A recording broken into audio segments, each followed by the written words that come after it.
यहाँ लगातार सदन में जो बातें कही जाती हैं उनको पूरा नहीं किया जाता है।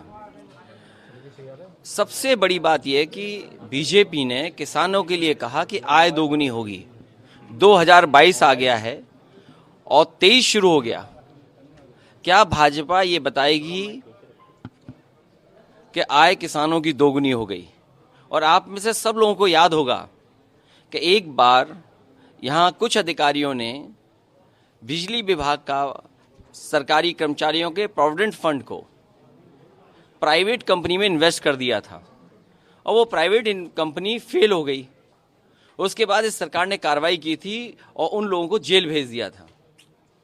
आज देश के सामने सबसे बड़े उद्योगपति वो SBI और LIC का पैसा डुबा चुके हैं। क्या उत्तर प्रदेश की सरकार ने जिस तरीके से जेल भेजा था, क्या दिल्ली की सरकार SBI और LIC के बड़े अधिकारियों को जेल भेजेगी कि नहीं भेजेगी? और अगर उद्योगपति दिल्ली के डूबे हैं तो उसका असर उत्तर प्रदेश में दिखाई देगा। अगर उत्तर प्रदेश को ग्रोथ इंजन से जोड़ रहे हैं और इतना बड़ा सपना दिखा रहे हैं कि लगभग 40 लाख करोड़ का इन्वेस्टमेंट आएगा, पहले तो ये बताएं, सामान्य विधायक की जो निधि का सदन में कहा गया कि उनकी निधि बढ़ा दी जाएगी, जो सरकार विधायकों की निधि न बढ़ाती हो, उनसे क्या उम्मीद करोगे कि 40 लाख करोड़ से ज़्यादा जो इन्वेस्टमेंट आने का जो सपना देख रहे हैं वो कैसे पूरा होगा? जी, सरकार के मंत्री हैं राकेश सचान, 72 प्लॉट उनके नाम थे। अब वो कह रहे हैं कि उन प्लॉटों को वो वापस कर देंगे और बीजेपी कह रही है कि आपके शासनकाल में उनको अलाउड किया था। देखिए, अगर पिछली सरकार के समय पे आवंटन हुआ है तो पिछली सरकार के जिन अधिकारियों ने कानून और नियमों का पालन नहीं किया है उनके खिलाफ कड़ी कार्रवाई हो, और जिन लोगों ने इस तरह से किए हैं और जिन्होंने पाए हैं उनके खिलाफ सरकार को कार्रवाई करनी चाहिए।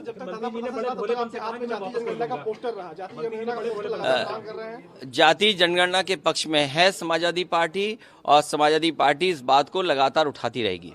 सर, बिहार में जाति जनगणना हो रही है मगर उत्तर प्रदेश में योगी सरकार के मंत्री कह रहे हैं कि विपक्ष की वजह से जाति जनगणना नहीं हो पा रही। एक बार केशव जी ने कहा था कि हम चाहते हैं, लेकिन पलट गया उसके बाद।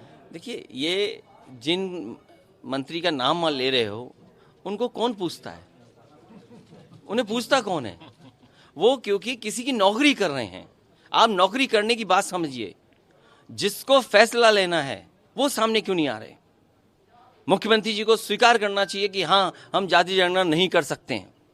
उनको आगे सामने कहना चाहिए। क्या अपने असिस्टेंट मंत्रियों को सामने भेज देते हैं? मुख्यमंत्री कह रहे हैं कि आय दोगुनी होगी किसानों की। मुख्यमंत्री कह रहे हैं किसानों की आय दोगुनी होगी। आलू का किसान बर्बाद हो गया, खाद महंगी है, कीटनाशक दवाइयाँ महंगी हैं, बिजली महंगी है, बिजली दे नहीं पा रहे हैं, सिंचाई का इंतजाम नहीं कर पा रहे हैं। आखिरकार किसान की आय दोगुनी कहाँ से हो गई? और फिर अगर आपको पैकेज्ड आटा मिलेगा, क्या ये सरकार से खरीदा हुए गेहूं का आटा खा रहे हैं आप? जो आप रिफाइंड तेल खा रहे हैं, क्या सरकार का उसमें देन है? क्या किसके हाथ में दे दिया आपने? आपको अगर आटा खाना होगा तो हो सकता है प्राइवेट कंपनियों का आटा खाना पड़े। रिफाइंड तेल अगर खाना पड़े तो प्राइवेट लोगों का खाना पड़ेगा। सरकार अपनी जिम्मेदारी से हट करके प्राइवेट हाथों में जा रही है, और प्राइवेट हाथ कंट्रोल करेंगे, प्राइवेट उद्योगपति कंट्रोल करेंगे कि आप कौन सा आटा खाएं, कौन सा रिफाइंड तेल खाएं, कौन सा घी मिलेगा आपको।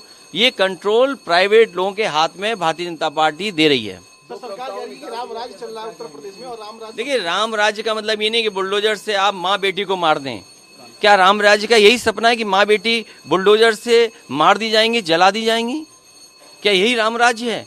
अगर ये राम राज्य है तो मैं कहता हूँ 40 लाख करोड़ का इन्वेस्टमेंट का जो सपना दिखाए, 1 रुपया भी आ जाए तो